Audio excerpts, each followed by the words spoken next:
250 सर्वांना श्री स्वामी समर्थ. आता ह्या ताई आल्या त्या आपल्याकडे. हे आपल्याला तेलाची बॉटल जे आपल्याकडनं घेऊन गेले होते त्यांचा रिव्ह्यू ते सांगतात आहे.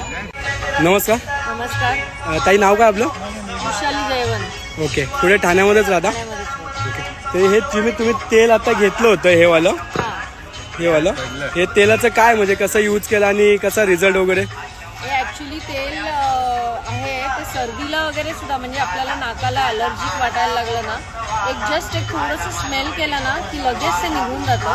मी नाक वगैरे सगळं सायनस आधी आणि मायग्रेन असेल ना आणि मी यूज केलं आहे वर्षभर. आत्ता मी 2 बॉटल घेतल्या आहेत आणि मायग्रेन वगैरे असेल ते डोकं दुखायचं लगेच थांबतं आणि पाठ वगैरे दुखायला पण त्याला म्हणजे असं खूप नाही पण थोडंसं लावलं तरी बरं वाटतं. It's very nice product. Thank you ma'am.